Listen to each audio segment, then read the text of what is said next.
Buenas tardes, queridos estudiantes. Iniciamos hoy con la guía número 4, que corresponde a la primera entrega del periodo número 3. ¿Qué vamos a ver hoy? Vamos a trabajar lo que es ya Colombia.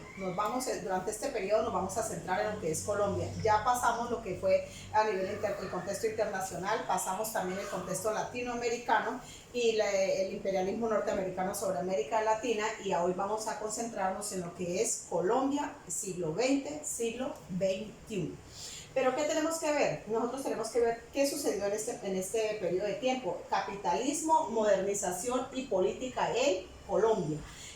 ¿Cómo se inició este proceso? Se inició con el periodo de la regeneración. Este periodo va desde 1986, 1930.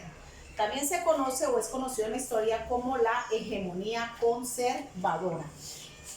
¿Cómo inició? Durante el siglo XX, durante la mediados del siglo XIX, recordemos nosotros que se formaron los dos partidos tradicionales en Colombia. ¿Cuáles son esos dos partidos? El Partido Liberal y el Partido Conservador.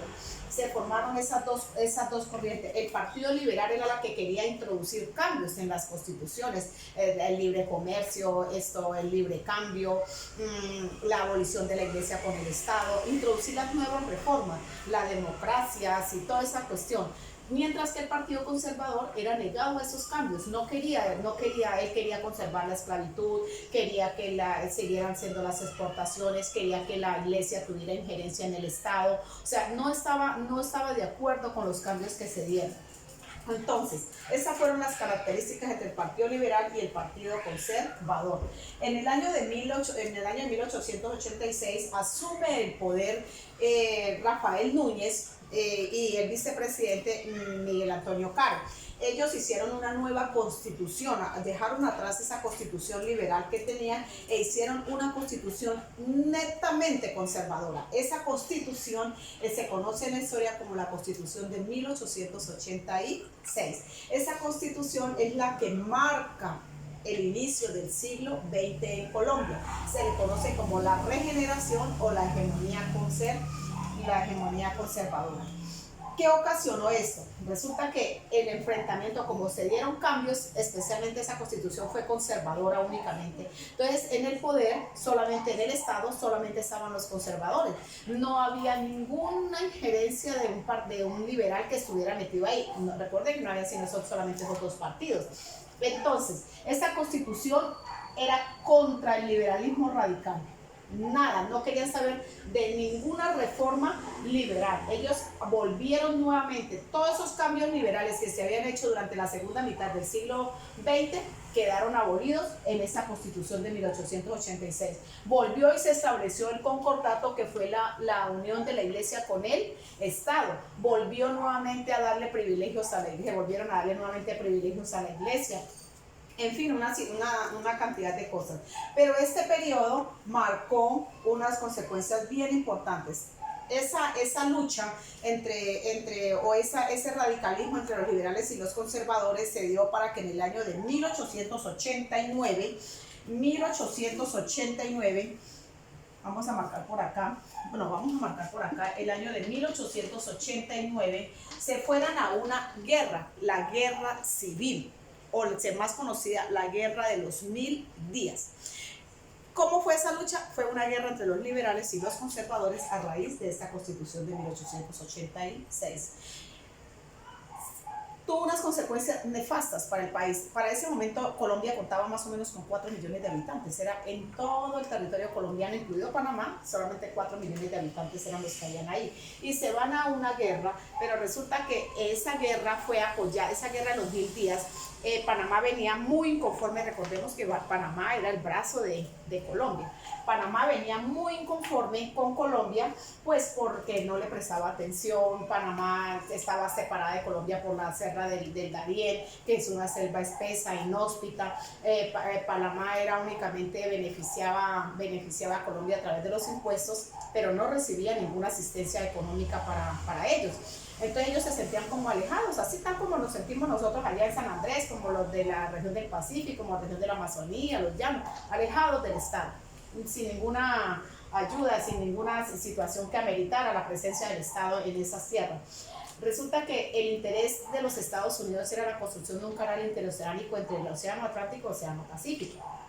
Esta situación fue primera propuesta del gobierno colombiano, el Parlamento colombiano rechazó esa propuesta, pero cuando se dio la guerra entre los liberales y los conservadores, automáticamente los Estados Unidos vinieron y le propusieron a Panamá que ellos lo ayudaban a independizarse de Colombia siempre y cuando les permitiera la construcción del canal.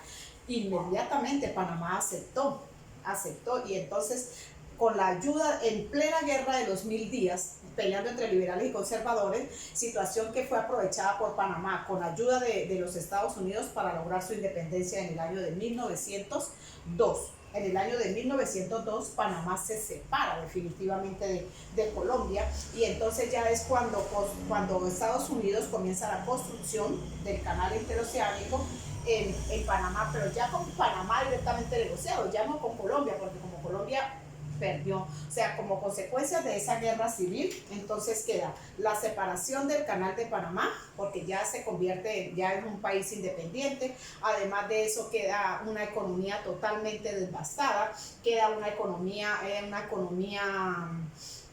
por el suelo prácticamente, hay más de 100.000 muertos, quedan más de 4.000 mutilados, las mujeres fueron puestas al servicio también de la guerra, y eran los que iban a la par ellos eran las que iban a la par con los soldados en la guerra, muchas familias quedaron huérfanos, bueno, tanto la guerra tuvo consecuencias económicas, políticas, sociales y todo eso. ¿Quién ganó? Pues nadie ganó porque los conservadores, fue un debilitamiento liberal porque los conservadores continuaron en el poder. O sea, esa guerra de los 1000 días, el siglo XX en Colombia la recibimos con la guerra de los 1000 días y la pérdida del canal de Panamá. Esos son los movimientos republicanos que tuvieron. Pero entonces, recordemos nosotros que en el año se da esa situación. Colombia trata de recuperarse, volverse nuevamente a encarrilar en una economía de exportación. Colombia trata nuevamente de volver a limar asperezas nuevamente con los liberales. Les da por ahí uno que otro chancecito y todo eso como para mantenerlos ahí relajaditos, tranquilitos. Y Colombia vuelve y se enrumba nuevamente al mismo sistema que tenía antes, una economía agraria, unas economías incipientes, unos movimientos de luchas obreras por ahí poquitos y todo eso, pero lo que marca definitivamente la pausa, lo que marca definitivamente la situación de modernización del Estado ya es la finalización de la Primera Guerra Mundial. Primero, porque recordemos que la Primera Guerra Mundial se da en 1914. Los países latinoamericanos tenemos que vernos inmersos a una economía de exportación para los Estados Unidos, que era el que suplía a los países europeos que se encontraban en guerra. Entonces, durante estos 4 años nosotros nos dedicamos a producir para los Estados Unidos. Una vez finalizada la guerra en 1918, se abre el camino aquí en Colombia. ¿Por qué? Porque los Estados Unidos ya comienza a ramificarse, digámoslo así, a poner a través de todos los países, comienzan a los tentáculos, a mandar las industrias, pero con capital, a poner industrias en tierras latinoamericanas, pero el capital era norteamericano. ¿Quiénes contrataban? Eran los locales, o sea, quiere decir, daba las empresas en concesión. Yo allá pongo una fábrica, me la dirige usted, usted consigue los empleados, las condiciones las pone usted, pero yo soy el dueño de la fábrica. ¿Qué quiere decir eso? Que los empleados eran directamente empleados por el administrador, más no por el dueño de la fábrica. Quería decir que no tenía ninguna responsabilidad. El dueño de la fábrica, de la industria, no tenía ninguna responsabilidad sobre esos trabajadores.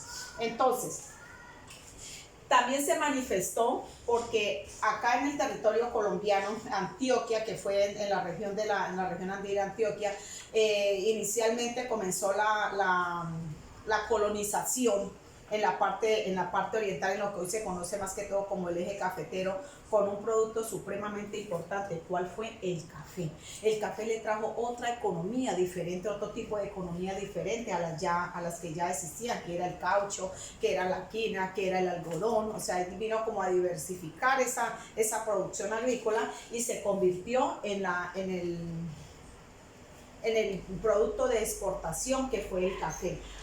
También a través de Estados Unidos mantuvo. ¿Y quién le compraba el café? Pues Estados Unidos. Y entonces también mantenía injerencia por los empréstitos. Empréstitos quiere decir préstamos. Los préstamos que el gobierno norteamericano le hacía al gobierno de Colombia. ¿Qué hacía el gobierno de Colombia con esos dineros? Pues hacía vías de comunicación, el resto de los embolsillaban, porque como en esa época no había organismos de control, que no había Contraloría, que no había fiscalías, que no había nada de eso. Entonces ellos, la mayor parte del dinero, invertían algo y el resto se lo robaban, se lo pasaban a ir a ver, soplándose. Entonces por eso se dice que esta economía de esta primera etapa del siglo XX dependió exclusivamente de los Estados Unidos, una que otra fábrica por allá, y eso era de capital extranjero, sin relación con los empleados de aquí de Colombia. Entonces, con esas pequeñas fábricas, se dice que para 1907 solamente habían 4 fábricas. La fábrica más importante que había aquí en Colombia era la Unity Fruit Company, que quedaba allá en Santa Marta, que era una fábrica de plátano, de banano. Y entonces inicia el proceso de industrialización. Después de la Primera Guerra Mundial, entonces no solamente se dedica a eso, sino que los Estados Unidos comienza también la explotación de los recursos mineroenergéticos del país. Comienza la explotación del oro, comienza la explotación del petróleo, o inicia la explotación de las esmeraldas y de todos esos recursos que son nuestros, pero que para pagar los empréstitos que hacen los gobiernos colombianos se llevan no solamente el recurso del subsuelo, les prestaban tanta plata o les daban tanta plata a los gobiernos latinoamericanos que no teníamos cómo pagar. Entonces, ¿cómo pagábamos? Pues con la economía. Se vendían las empresas del Estado, se hacía esta carretera, entonces esta carretera no era de Colombia, sino que era de los Estados Unidos. Y entonces se le tenía que pagar, a de cuenta los peajes que se pagan hoy en día aquí por la utilización de eso. Entonces, esta industrialización de la expansión cafetera que inició en Antioquia, pero que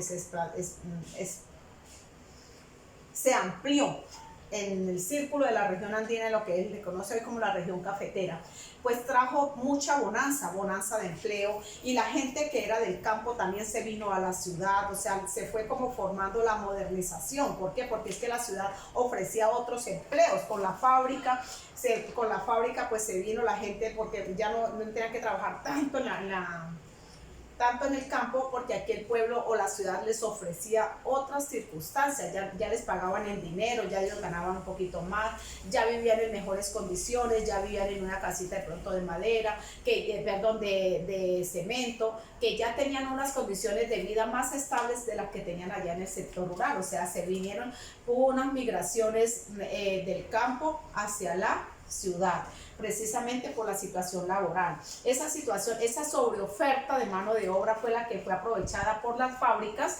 ¿Para qué?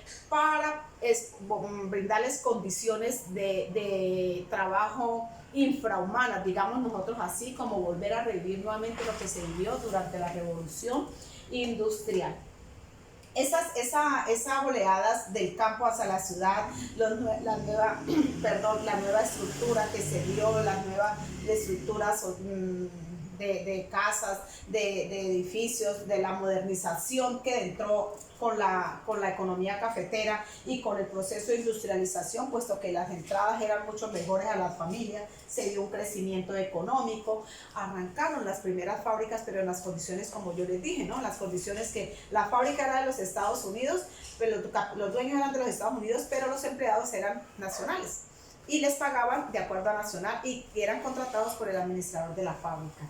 Además aparecieron las primeras, otras clases sociales, apareció la clase obrera, cansada de esos abusos que los eran sometidos en esas fábricas, pues comenzaron a luchar y a tratar de reivindicar sus derechos, y entonces comienza la lucha obrera en Colombia. ¿Qué consecuencias trae eso? Trae la aparición de una nueva cultura, la cultura obrera, porque ya comienza una clase obrera, una clase media también, que es la que quiere tener su negocio, la que quiere vivir, de pronto tener su casita bien, la que quiere tener su carrito, su medio de transporte. Entonces surge la clase media obrera. Y también comienza la lucha de clases por mejorar las condiciones laborales. La aparición de obreros y las primeras protestas aparecen aquí durante esta primera etapa. Pero como yo les decía a ustedes anteriormente, estos gobiernos, esta hegemonía conservadora durante estos gobiernos que estuvieron de 1886 a 1930, pues dieron las bases, o se sentaron las bases para que se diera ¿cómo le digo yo? Una violencia contra el trabajador en el sentido en que les pagaban muy poquito. Los trabajadores de esas industrias o de esas fábricas no tenían sistema de salud, no tenían seguridad social, eran obligados a trabajar largas jornadas de trabajo, no les pagaban horas extras, no tenían descansos. Entonces, ante esas condiciones ellos se tuvieron que salir a las calles, manifestarse, hacer huelgas, que esas huelgas y esas manifestaciones pues eran reprimidas por el mismo Estado colombiano para defender los intereses extranjeros. Surge aquí por primera vez en el año de 1928, comienza después, resulta que en el año de 1929 la compañía se llama la United.